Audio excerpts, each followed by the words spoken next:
close to the window of fertility.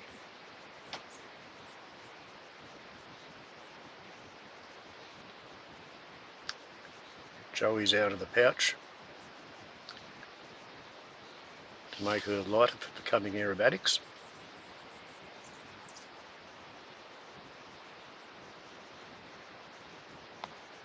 And she's piddled on his nose to let him sniff and assess the pheromones.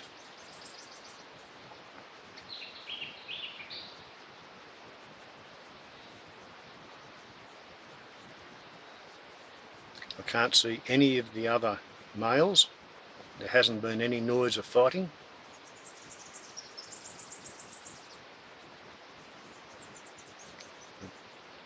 Billy Big Arms appears to be more or less uncontested, although she's not perfectly pleased with the attentions at this point. What was the saying? In the house of my father there are many rooms. If it were not so, I would have told you.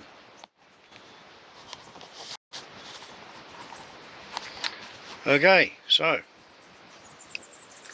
want to have a bit of a talk to the camera regarding preppers. And, well, I can recall in 1972 bringing home a newspaper that said Nixon ready to drop N-bombs in Nam. 72, I would have been turning 11. So I guess I've been a bit of a prepper since then. Preppers are people who can see that the shit's about to hit the fan with humanity versus the environment, one way or the other, and when the manure strikes the rotary airflow impartation device, some people want to survive. When I was a kid, there was a lot of people affected to prefer to die in the flash and the bang of the initial dropping of the bombs, arrival of the missiles. After World War III, it won't be worth living, so let's just make sure we live in the middle of the city, right beside the atomic target zone of a bomber base or a missile field. And they wanted to go out early because it was better to be dead than red. You couldn't have political opposition. Other people thought, well, you know, what is there around here that's worth the cost and expense of building an atom bomb to destroy? Where is the nearest place to here that's worth dropping an atom bomb on?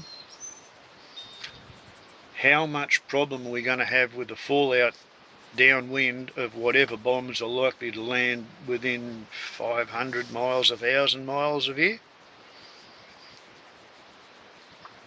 Last time I had, well, I think it would have been plutonium on the cornflakes was after the fizzle yield in 1963 at Maralinga. The British government wanted to know what might happen if one bomb buggered the timing mechanism and the next bomb such that its explosive components failed to produce an imploding sphere of compression waves, and it just finally powdered all the plutonium in an atom bomb into the air.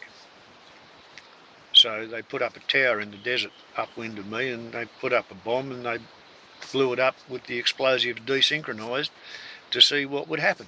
How big a bang would it be? What sort of a threat would that be to the pilots of the accompanying bomber aircraft? So yeah, plutonium on the cornflakes in 1963. Cornflakes have never really tasted the same since. So yeah, there were people who wanted to prepare, to stick around for afterwards and see what was going to happen. In the mindset that people my age grew up with, all kinds of military programs on TV, Combat, MASH, Ratchet, Tobruk,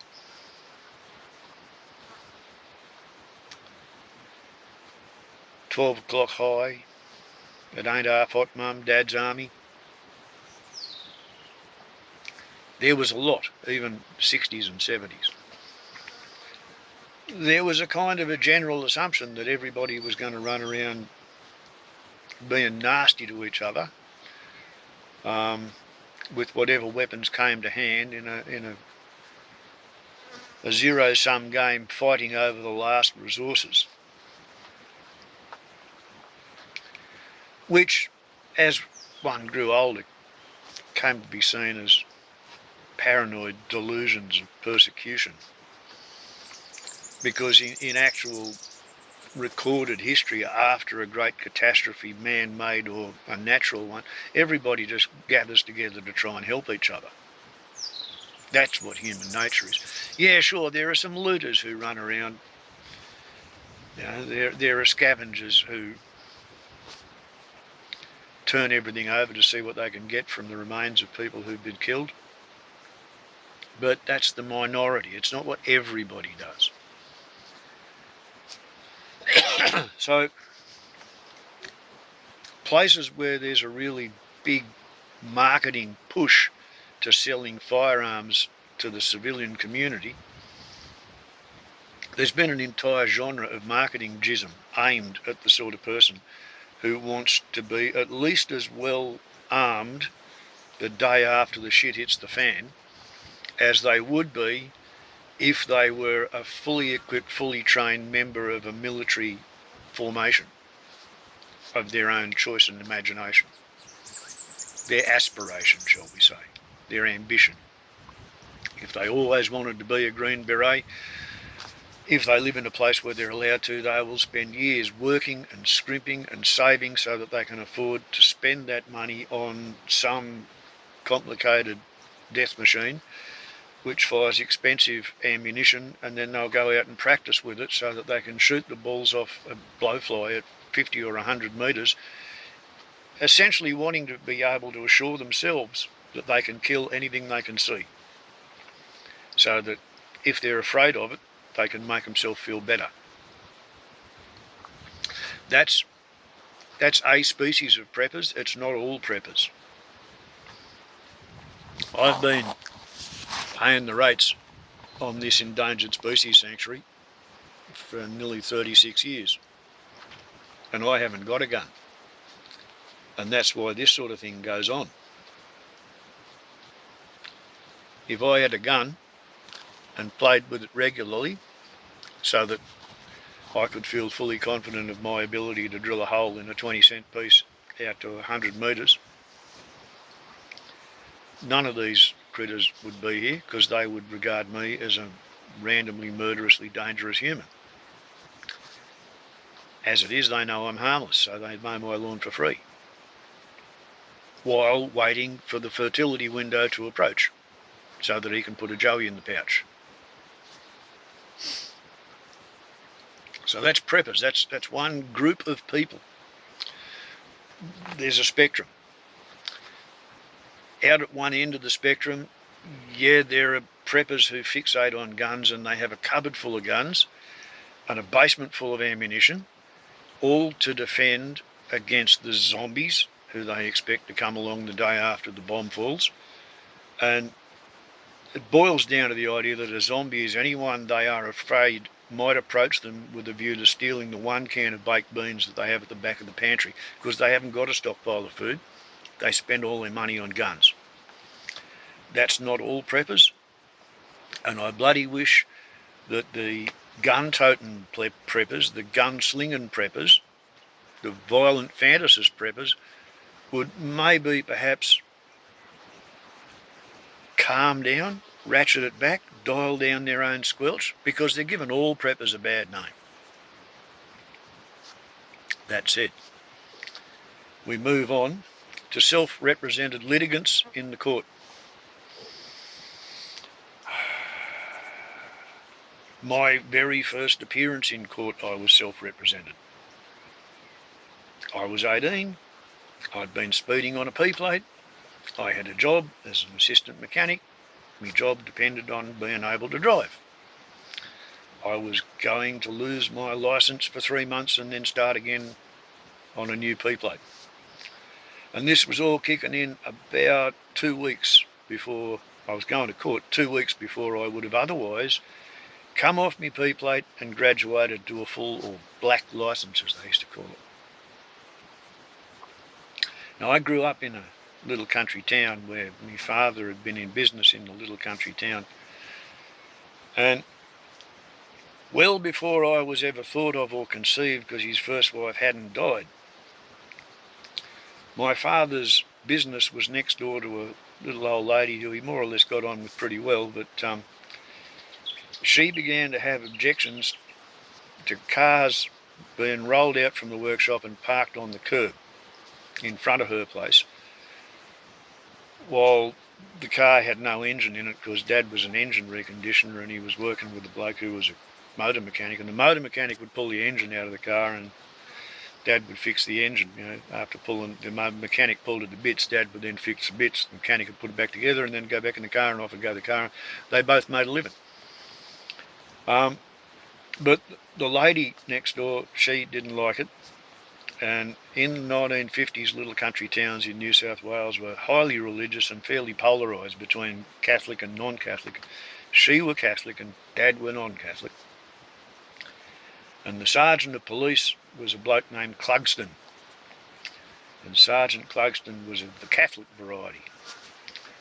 And several times Clugston mentioned to my dad, more or less unofficially, kind of like, you know, what are you doing that for? And the answer was, well, I'm just parking it there, you know, nothing wrong with doing that. And Clugston said, yeah, but you're not allowed work on cars in the street. Old man said, I'm not. And there came a day when the old man and a couple of employees had just pushed a car out on the street. They had their hands on it. Clugston wheels round the corner and gives me old man a summons to go to court to answer charges for working in the street. Fair enough.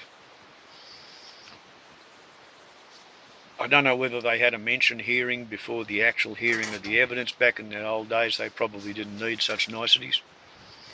They rock up and Clugston's there with a big smile on his dial until he sees that the two fellas that Dad had helping him push the car have showed up, and they're wearing their best bag of fruit just like me dad is, and there's no solicitor. However, he's committed, he's filled in the paperwork, he's got them all to the court, so Clugston's got to go ahead.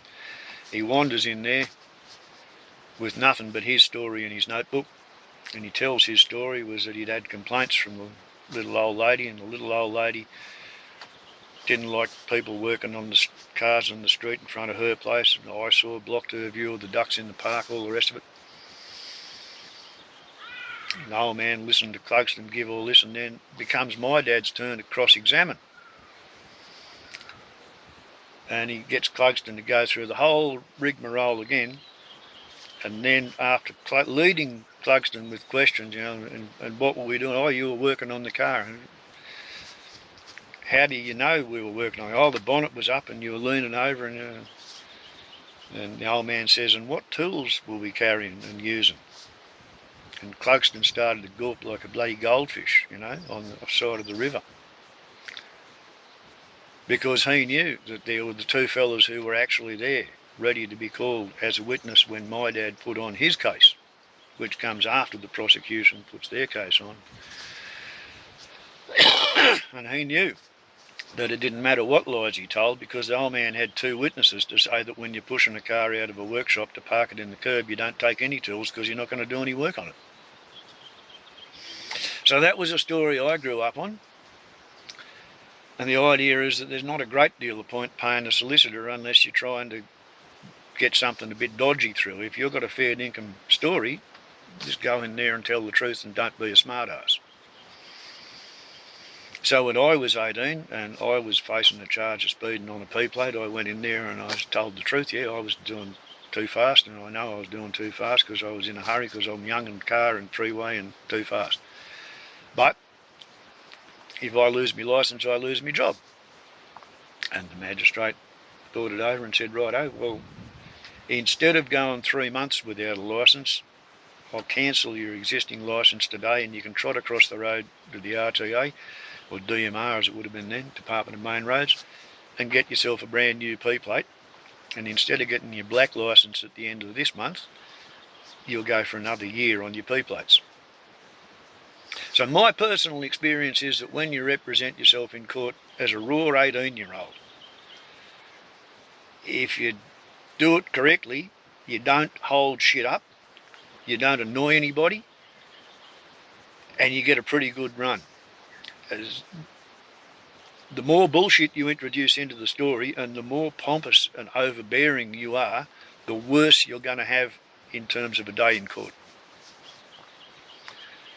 When you show up at a courthouse, at the House of Follies for Mention Day, as I call it, House of Follies, because if you're so bloody stupid you need to be dragged off there to have the magistrate tell you what hoops you're going to jump through and how much paperwork you're going to fill out before you get to think for yourself and decide what you're going to do again. Yes, Follies, Follies, the House of Follies. You show up in the morning and you've got to be there by generally 10 o'clock to have your name marked off. As soon as you have your name marked off, and say as little as possible while waiting, be polite but don't tell your story. Go inside and sit in the public gallery.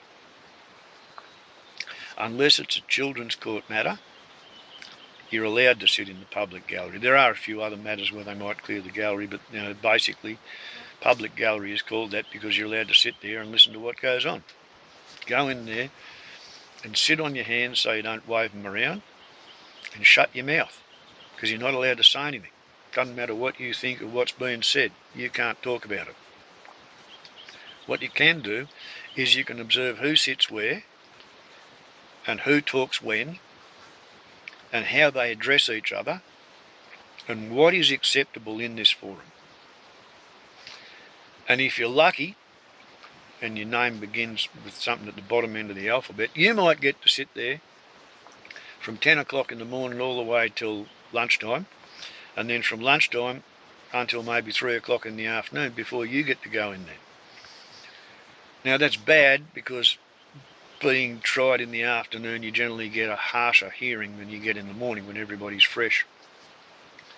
But it means that you've had all day to watch and see what you're supposed to do and what definitely doesn't work and what sort of a mood the person sitting on the bench is in before you go and try to communicate your side of events. When you do that, here's where being self-represented can be quite a good thing, strategically as well as tactically.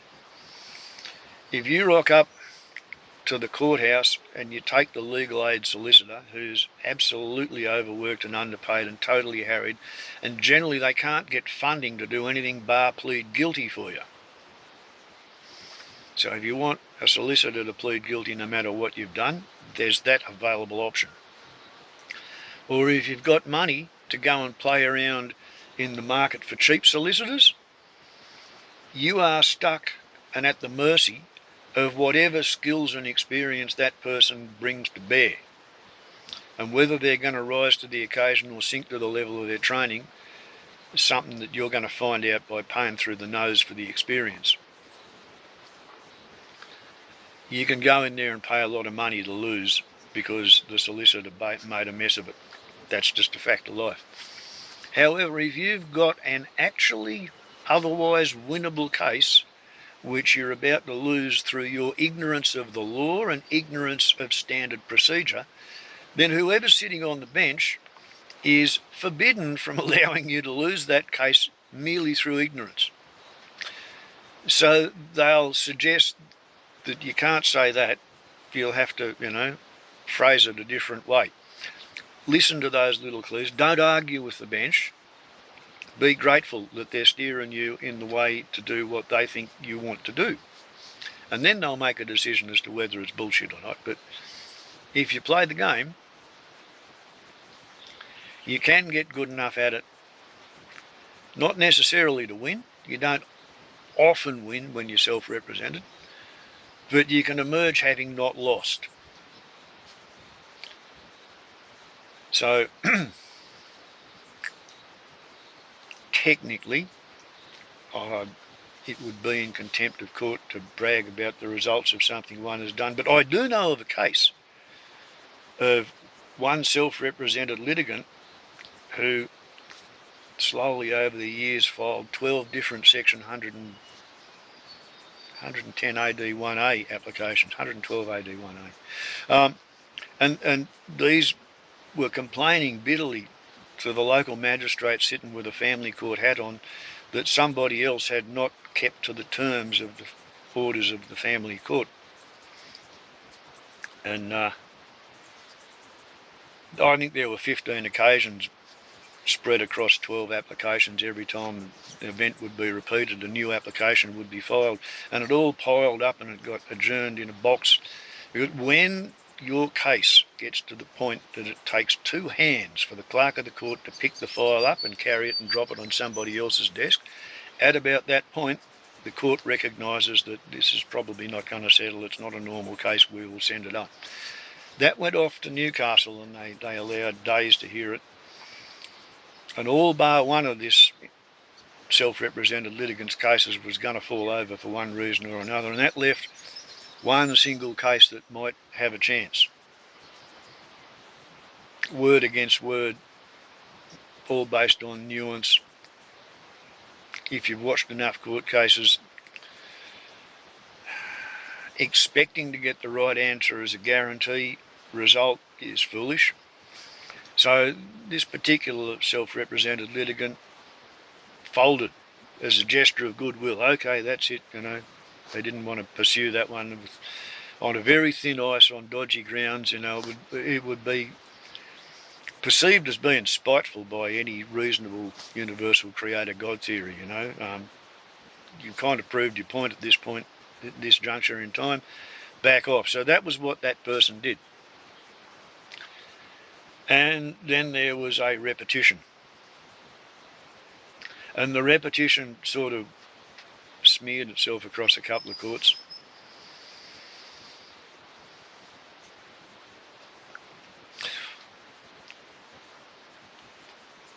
Essentially, the self-represented litigant was obliged to prosecute the defendant in the family court being heard in the local magistrates court, and they won. Actually convicted the other side of breaking the family court orders, which was a federal matter, and therefore they had a federal conviction for breaking a judge's orders. And they were put on a good behaviour bond, which is a Pyrrhic victory. But it never happened again. And the downstream sting in the tail was that the person who thought himself such a terrible smarty pants and had been attending a university studying law and was big noting themselves as to how they were going to emerge with a piece of paper that enabled them to beat the living daylights out of the bane of their lives in court ever afterwards, had just lost any ability to be registered as a solicitor or called to the bar because they had a federal conviction. So yes, self-represented litigancy can work, but it has limits. You can find yourself being served with papers that say you have to represent the magistrate because you're the second defendant, because the Department of Community Services is suing the Children's Court Magistrate, and the Attorney General is representing the Department of Community Services and the magistrate, so they're declining to actually defend the magistrate. You're the second defendant on the sheet, so you get to defend the magistrate and you're self-represented. Good luck with that.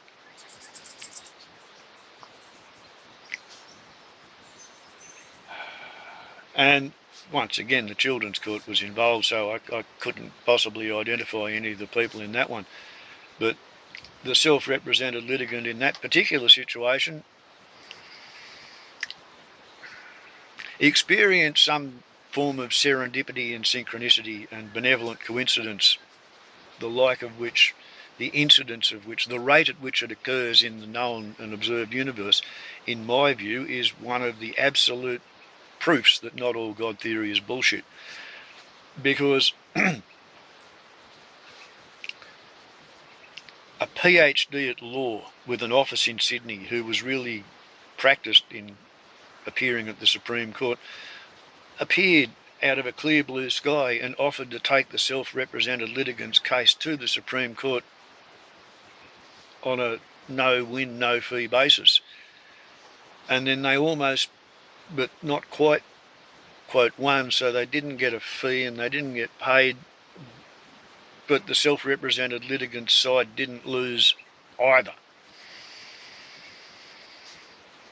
And there was another matter that was being heard in the, I think it was the district court, and the PhD at law showed up for that on the same day that people from corrective services had turned up for that hearing, because they were convinced that Mr. Self-Represented was being taken off to look at stripy sunlight at the Queen's expense. So, yeah, in my observations, self-represented litigants can have a pretty good run. But not all of them.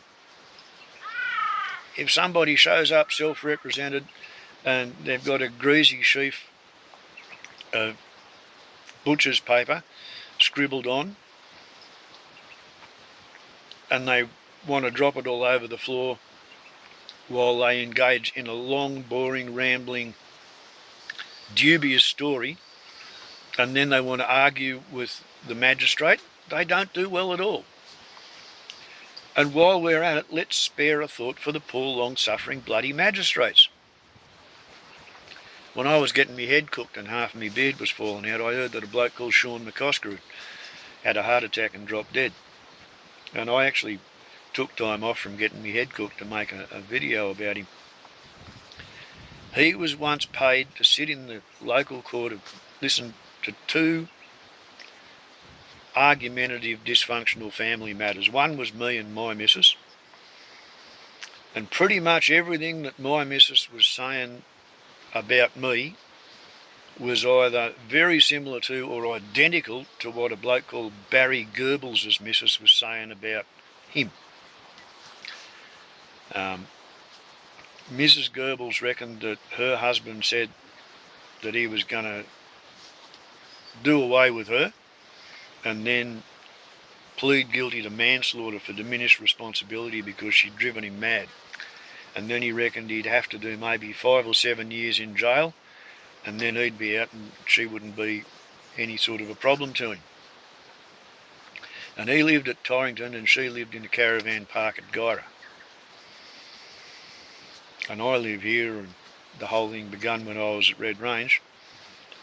And because of the way the court functions, me and my missus would be sort of dodging each other on the footpath, and Barry and his missus would be dodging each other on the footpath.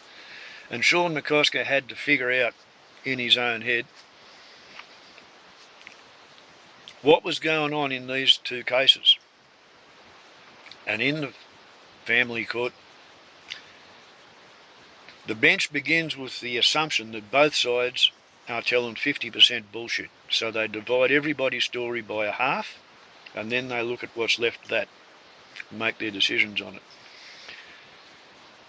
What I used to have difficulty getting people to understand when I was self-represented is that first time I got represented by a solicitor, I was being processed for having told a lie at a bank card, and I found out just how exquisitely humiliating it is to stand in the dock and plead guilty to telling a lie. And I decided that I didn't want to go through that again, and I decided that I could either learn to become a much more proficient lawyer, which was going to present difficulties because I thought I was pretty bloody good at telling bullshit before I got to go to court. It was going to court that taught me I'm not. Or I could try very hard not to tell lies. And if you don't tell lies, you become functionally unemployable. Look, see? They don't want to pay me to flip hamburgers. I might talk to the customers about animal rights or something. Yeah, self-represented litigants who are prepared to go in there and lie, talk other people down, think they're smarter than the system. They can be problematic, but somebody has to sort it all out. And there are professional victims who make use of the fact that the system's poised on a hair trigger to jump on violent men because they're a problem in society. And as a tactical ploy in the course of a screaming match, pretending to have been monstered by the violent, nasty, horrible hub's hand. It's not an uncommon decision, option, choice.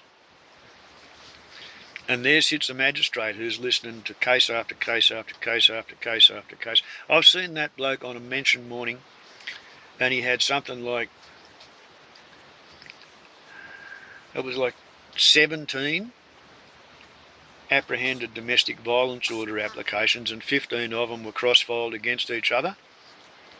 And he called them all in at once, and he lined them up in front of him, and he got everybody who was applying for a apprehended domestic violence application on one side of the court, and everybody who was defending on the other side, and everybody who was defending and applying for in the middle.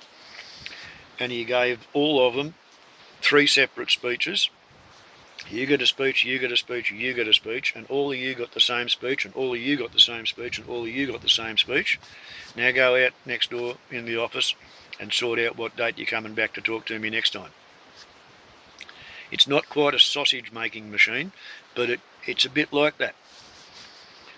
Now, my missus used to tell everybody that I was a horrible, nasty, violent man. He doesn't think so. He does not think I'm a horrible, nasty, violent man. But that was her story, and she stuck to it for a very long time. Barry Goebbels' missus said similar things. And Sean McCosker had to figure out who got to lose their kids. After my missus stopped being the custodial parent, the news lit up with the information that Barry Goebbels had been arrested in Sydney after having taken his kids back to his missus's place in the caravan park at the end of a holiday access period, and he'd shot her in the back of the head in a caravan, or shot her in the back in a caravan. I don't know which part of the back.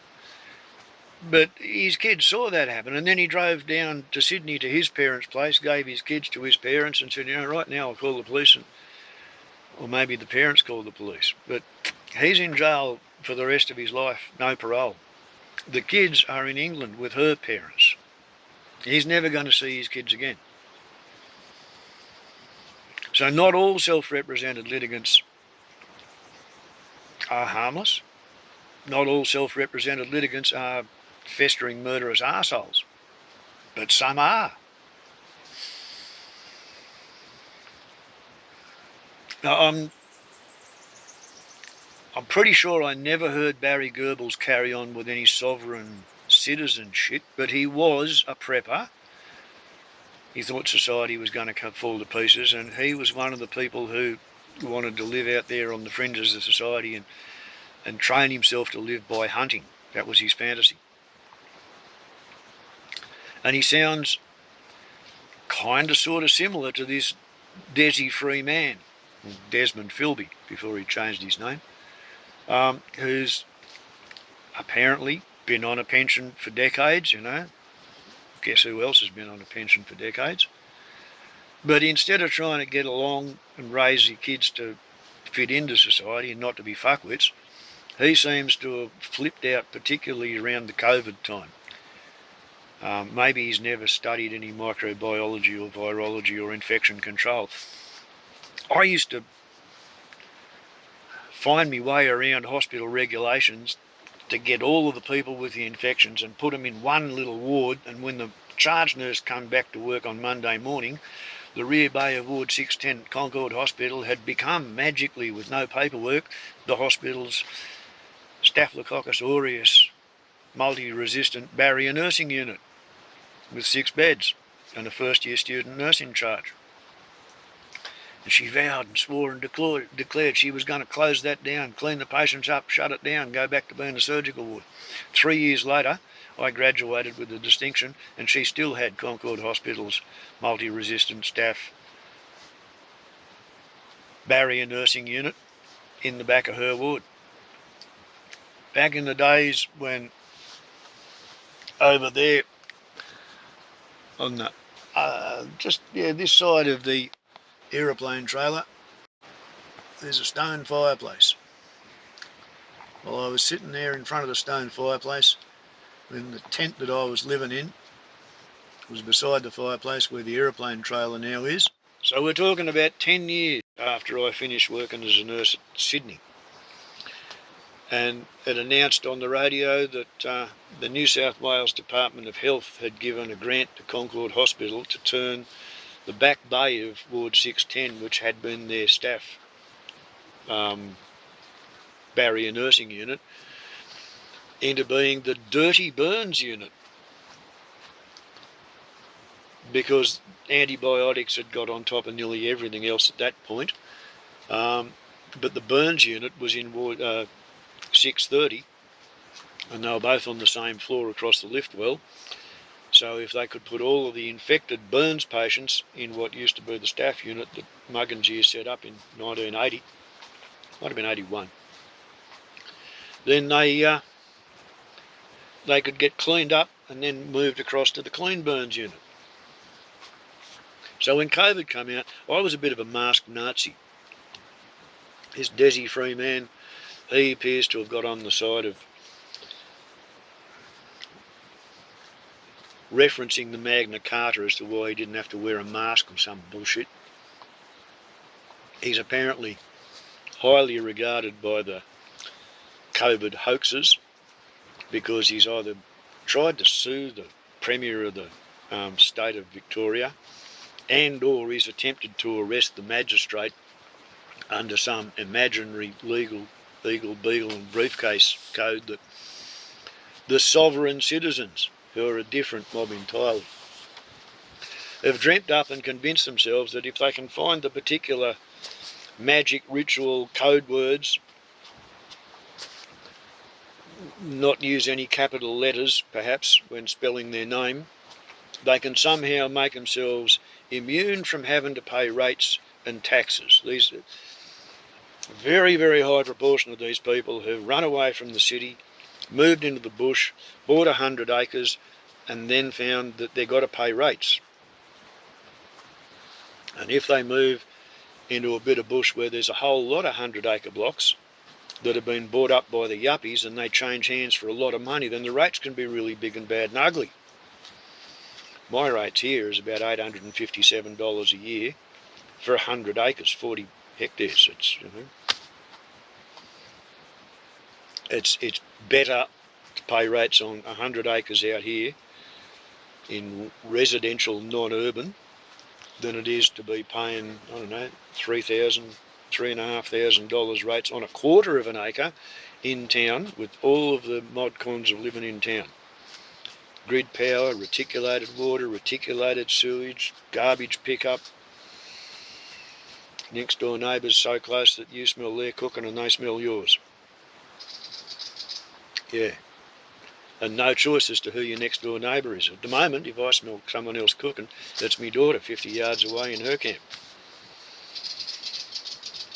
Yeah.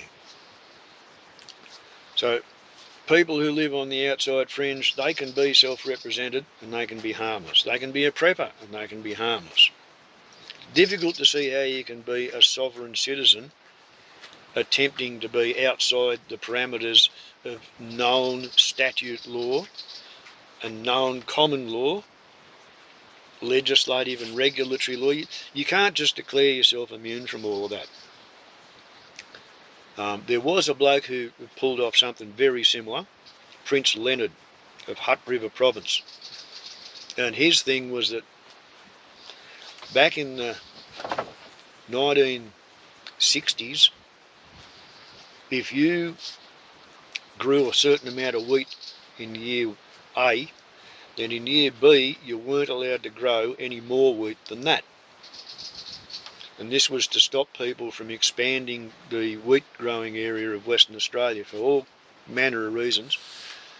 And this Leonard borrowed money, bought a wheat farm. By the time the paperwork said it was his wheat farm to play with, the people he'd bought it from were old and decrepit, and the previous year they hadn't grown very much wheat at all. So old mate buys his wheat farm and finds that he's not allowed to grow enough wheat to cover the cost of operating it.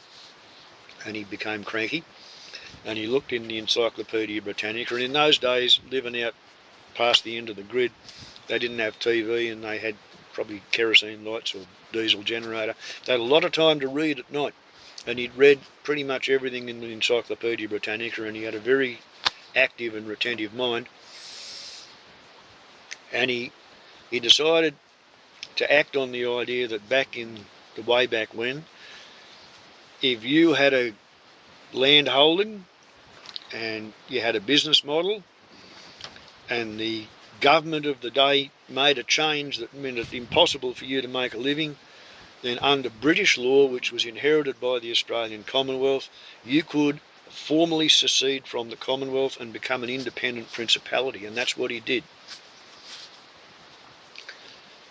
And I think he did it just before Mal Fraser came to power. I think he was rebelling against the Whitlam government, who put the skids under his wheat growing proposition. And hello, what are you guys freaking out about? Ooh, the swamp wallabies are on the move as well. What's the matter?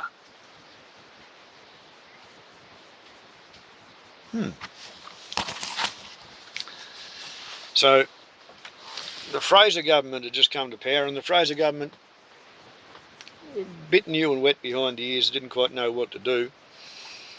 And Prince Leonard had made $12 million in income and hadn't filed a tax return because he was an independent principality. A federal warrant was issued for the arrest of Prince Leonard and his sons.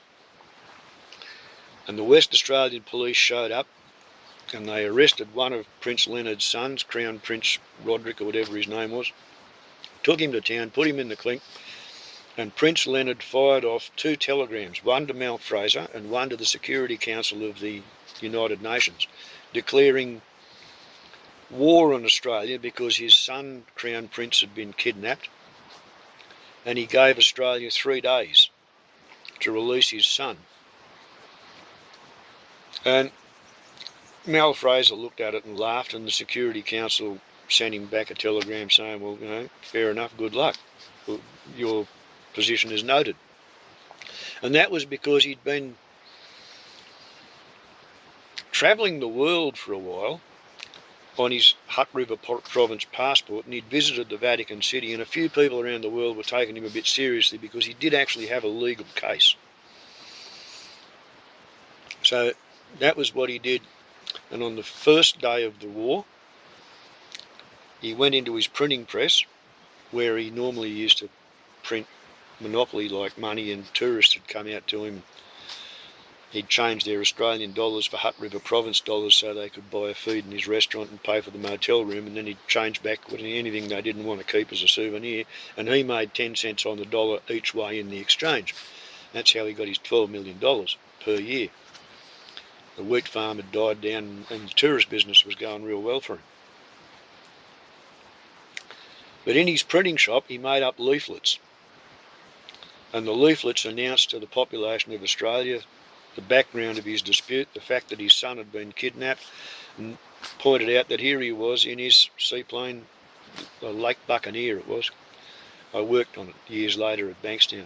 And he was flying over Perth, chucking out leaflets, announcing that his war was on, and warning them that unless you release my son, I might come back and do something much more nasty and violent.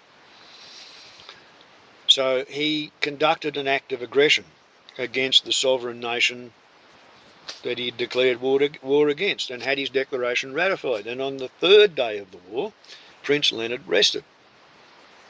And at the end of 3 days of a declared war existing between Australia and Hutt River Province, he wrote to Mal Fraser, or sent him a telegram, Mal Fraser and the Security Council, and he announced that under the International Articles of War, according to the Geneva Accords, 1903, 5, 7, 11, and etc., he'd declared war, he'd had his declaration ratified, he'd conducted an act of aggression, 3 days had passed, his opponent had made no aggressive moves at all whatsoever in his direction, and therefore, according to the books, technically, Australia had been defeated by the Hutt River Province, a landlocked nation surrounded by Western Australia, and could the United Nations please arrange for the repatriation of his son?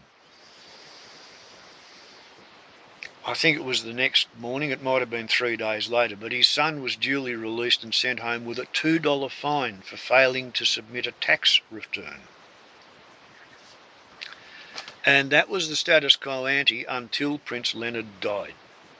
When Prince Leonard died, the taxation department came down on the family like a ton of bricks, and it really kind of didn't matter because the novelty had worn off, and I think the whole place had been barely breaking even for a decade or more. I had never got to meet the man, but my daughter did. She dropped in and visited him and told him what a big fan of his accomplishments I am, because shortly after the GST came in, the Department of Social Security made a bit of a miscalculation, and I had occasion to ring up and offer to commence solo combat guerrilla warfare against the nation of Australia, and it took 23 hours and 45 minutes for John Howard to surrender and acknowledge that if you've got 11% of the time as a parent with 2 children, and you're getting 11% of a single parent pension for 2 children, then they can't pay the unemployment rate as a single person with no children and then push you back on and off the higher rate during school holidays, because you've got to have the bedroom and the clothes and everything there ready for the kids the whole time, because you never know when an unstable situation might cause them to turn up on your door. And the upshot was that not only was I paid at the higher rate and I got back pay, but everybody else in Australia who was a single parent with between 50% of care of a child and 100% care of a child, between 0 and 50%, if you were classed as a single parent, then you got a single parent payment with children, not single parent without children. And all I had to do was offer to take away their electricity, and they backed down real fast. Mind you, this was 6 months before September 11 in 2001. The way the things have changed, if you were to try doing what I did with a 1300 phone call to my case manager at Department of Social Security, you'd get a totally different outcome. Absolutely different outcome. You'd probably finish up in Supermax in Goulburn and be classed as a terrorist, rather than, now that Prince Leonard's dead, he defeated Australia, but he had to actually declare war, and his war lasted 3 days, and he had to fly an air raid over a capital city to do it. No, I didn't actually declare war on Australia. I just offered them the possibility if that's what they wanted, and they backed down within less than a day. Problem solved. So yeah, once again, you can be a prepper, you can be a self-represented litigant, and you can stand up against a nation when they are wrong, and you can pretty much force them to rethink matters and do the right thing instead of acting like a bunch of dickheads. The idea of going into court to argue about COVID restrictions and masks and vaccines and mandates and trying to arrest the magistrate and thinking of yourself as being a legally superior sort of a hive mind, that's nuts. Just totally fucking nuts. And apparently this Desi Freeman, he wanted to be the kind of prepper who lives in the bush and lives by hunting. So he had his gun fantasies. Bang, bang, gunny, gun fantasies. Shoot everything that he can see fantasies. And I remember that. I was raised as rifle team captain. Shot all the meat I ate for a couple of years. Got thoroughly bloody sick of it. Finally couldn't eat the root-tail soup from the last kangaroo that I killed for no reason because I couldn't eat the soup. But he never got that out of his system. Never outgrew it. And apparently he used to have guns and he used to be an accomplished hunter and he crawled all over that country in weather good enough to hunt in. He'd been all over that country in weather good enough to hunt in, and he was obsessed enough with guns that when they took his guns away from him because of the bullshit he played at the courthouse, arguing over COVID, he got convictions which meant you're not allowed to have a licence, so they took away his guns. What does he do? He either makes or he acquires a handmade, homemade shotgun. I have heard one media report to the effect that someone in the surrounding area was arrested for manufacturing and supplying slam-fire shotguns with 1, 2 or 3 barrels, which would explain a hell of a lot, because a hillbilly with a workshop can make a slam-fire shotgun, and if they can get a hold of ammunition, a 1-barrel slam-fire will fire 1 shot at a time, and it's cumbersome to reload and difficult to aim. If someone had put enough thought into making a 3-barrel variety of it, I can sort of imagine how you could do that, but it would be an alarming thing to use, let alone to stand in front of or behind. I wouldn't want to have anything to do with it. But with some kind of a homemade firearm, this Desi Freeman has been sitting at home festering. He sounds like he might have had some persecution fantasies for a long while, because 10 cops showed up to present paperwork for an historical child sex assault matter.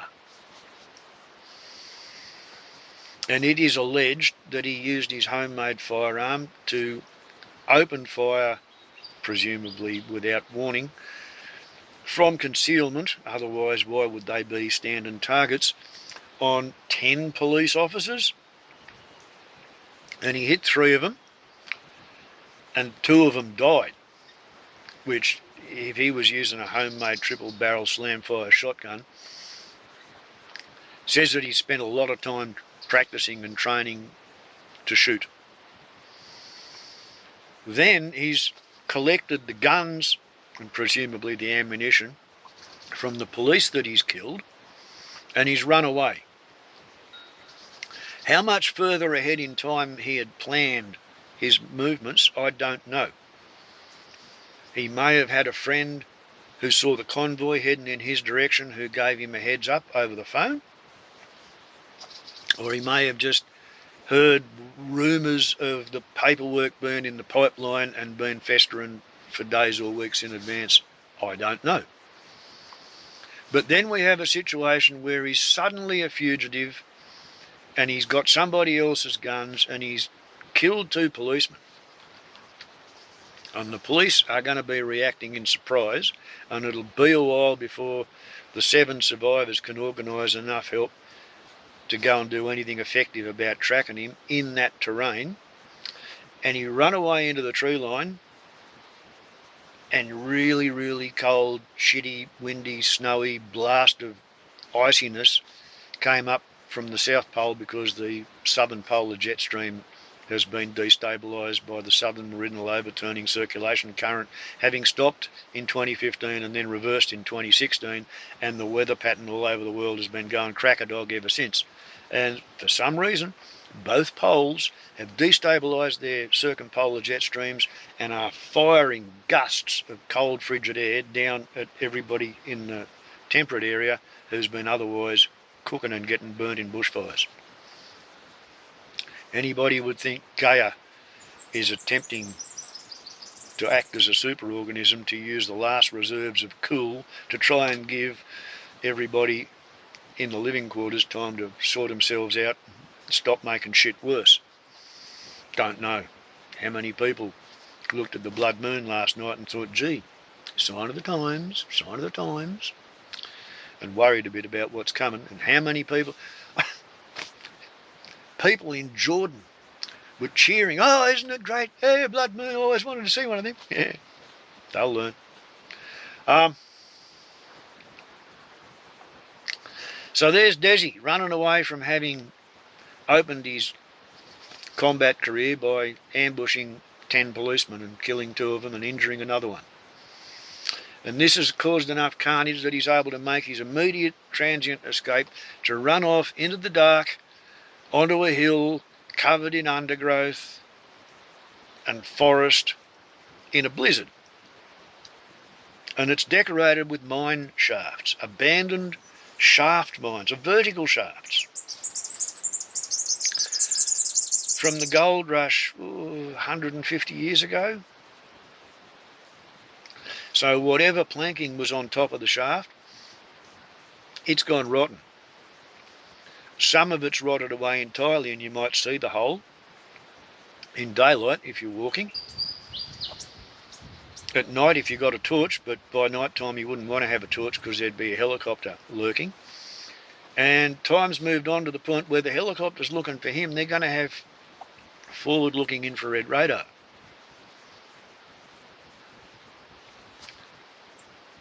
They're going to have thermal detection cameras which can tell a swamp wallaby from a kangaroo, from a deer, from a wombat, from Desi Freeman in a snowstorm at night, trying to lurk sight unseen.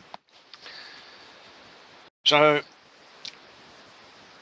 there's a strong likelihood, a strong probability, no, possibility, a strong possibility, perhaps a probability, that he has deliberately gone into a mine entrance with which he was familiar, but this time he's gone further in than he's ever been before.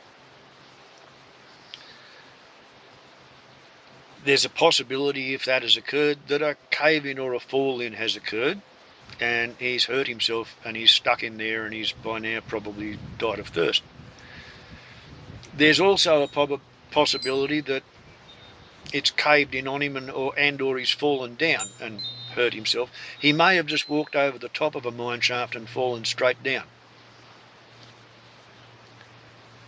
I would say there's probably at least a 40% probability that Desi Freeman has been frozen to death in the blizzard with a broken back or broken legs at the bottom of a mine shaft since the day after he ran away.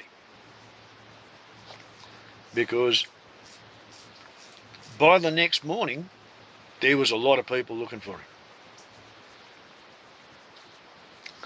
Other possibilities include the idea that he had an extensive bunker prepared, just ready. Yeah, I think that's bullshit. Most people who talk about bunkers, they might put something in their basement, perhaps. Not many people have the time and the resources to match their inclination to go off half a mile away from their house in state forest or government land of some sort and dig themselves a hole in the ground and build a log house to camouflage it. It's not credible, not in my mind. So perhaps he's been able to run far enough and fast enough to get away out the other side of the cordon before they can throw the net around. And because of the weather, I don't see that as being likely. It is possible that he's made a run for somebody who he knows will help him. But I would think that with a public history of being a loudmouthed sovereign citizen, the records of communication between him and all of his circle will be an open book to the cops, and they will have already visited all those people. So if they haven't found him or evidence of his having been with anybody that he knows or that he's known to have hung around with, it all sort of points to him still being out there on that hill somewhere.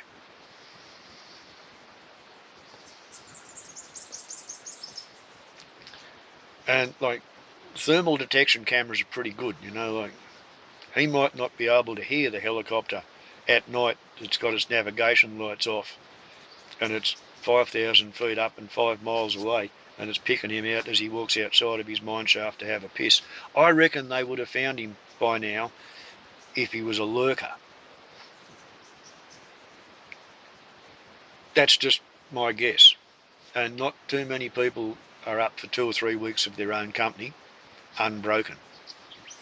Particularly not a talker like him. You know, he's yap, yap, yap, yap, yap. You see him on all kinds of television clips from when he's been ranting about COVID. So it's difficult to give sovereign citizens a bad name because they're just Fruit Loops. He's one of them. He's an avowed Fruit Loop. Conspiracy theories. Well, I can remember when somebody told me about this conspiracy about a fella called Epstein, who was running a high-class pedophile escort service to powerful Americans and Europeans. And I didn't believe it. It sounded too far-fetched. It was too much like, you know, QAnon and adrenochrome and people thinking they're going to live forever by getting off injecting themselves with the essence of people who are dying of fright or being tortured, you know. I didn't believe the Jeffrey Epstein thing could possibly be going on, but it seems I was wrong and it was happening. So conspiracy theorists, a lot of them are completely unreal. Flat earthers, moon landing deniers, people who believe in green lizards and aliens, chemtrail Fruit Loops, people who think the government is capable of controlling the weather apart from subsidising fossil fuel industry to shit in the sky more and make the weather get worse. Yeah, they're nuts. They're absolutely incorrigible.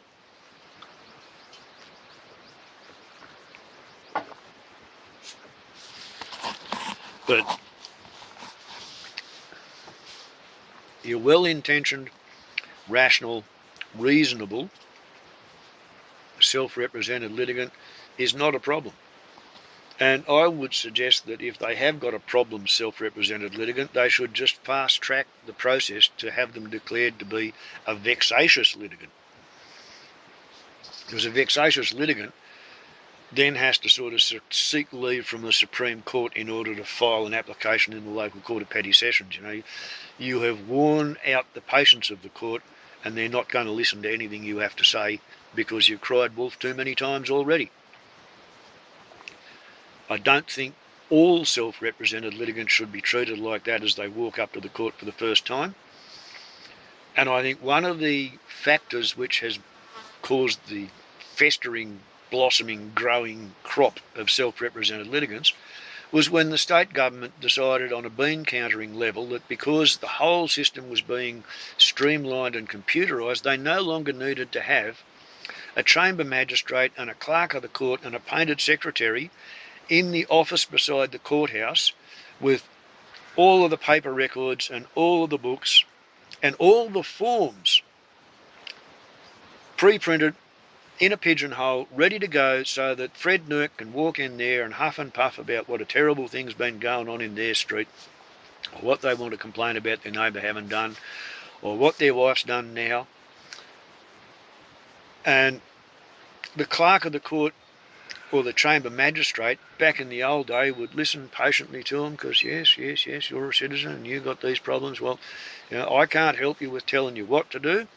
You could go and see the solicitor across the road. You could go and see the solicitor around the corner. Okay, if you don't want to go to the solicitor and you want to bring it to court, you're going to need to fill in this piece of paper and this piece of paper and this piece of paper and this piece of paper. And once you've made out an affidavit, you need to come in and we'll swear out your affidavit, and then you'll have to go and photocopy your affidavit, and you'll have to serve your copies of your affidavit on all of the other people who are involved in the court case, and then you'll have to come in and we'll make out oaths of service of the affidavit, so the court's got a record that everybody's got your paperwork.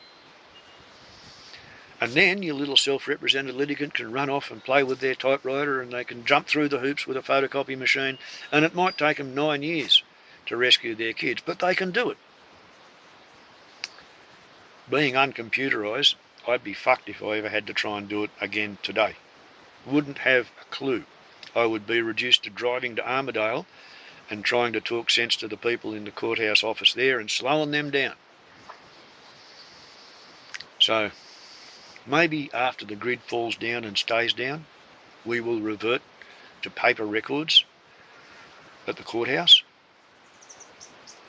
with somebody familiar with the law to act as a go-between from the magistrate and the people who've got a problem with their life. But at the moment, you've got a shit pot of money being spent on law enforcement, with every effort being made to shave the money that they spend on administering justice. There's lots of law enforcement, bugger all justice.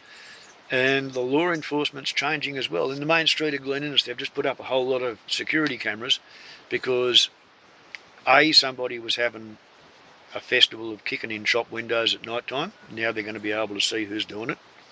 And B, somebody stole all of the brand new decorative plants that council had just spent a lot of money putting into the flower beds in the main street to beautify the place, in their delusions of being able to attract tourists to walk up the mountain to look at the flowers in Glen Innes.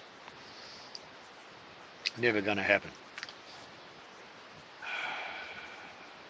VFR is the only reason for coming to Glen Innes. Visit friends and relatives. You're not going to get strangers coming here on spec for the first time just to have a look at the place.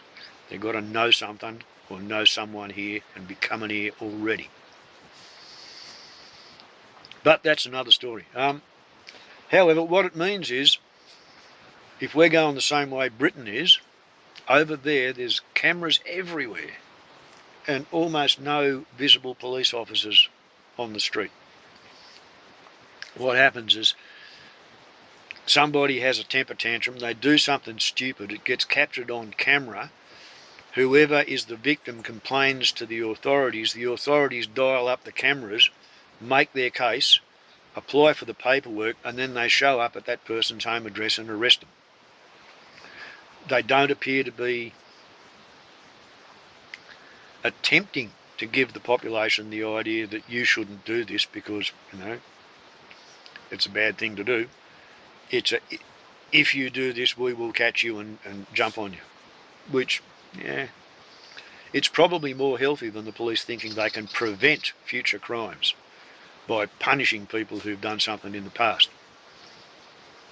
The fact of the matter is, at the moment that somebody is breaking the law, they are firmly convinced that whatever law they're breaking does not apply to them.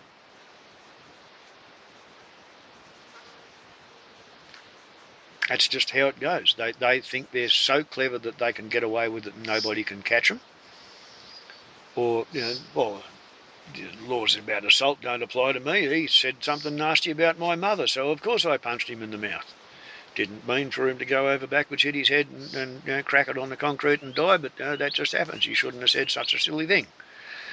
Yeah, that person, in the moment that they were committing the crime, they firmly believed they were entitled to do it. Anybody who thinks they're so clever they're never going to get caught. Desmond Freeman, for example. They firmly believe that the law does not apply to them, so it doesn't matter what harsh penalties you invoke.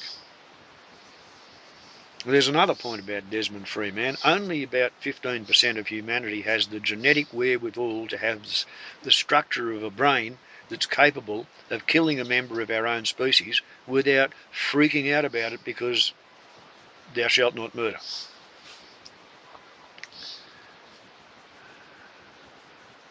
%5 of the population have 2 copies of the human killer gene. 10% have 1 copy. The people with 1 copy they have to talk themselves into it, but they can do it.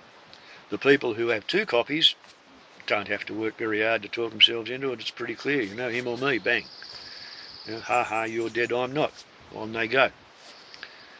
And then there are the psychopaths, and they thrive in a combat environment.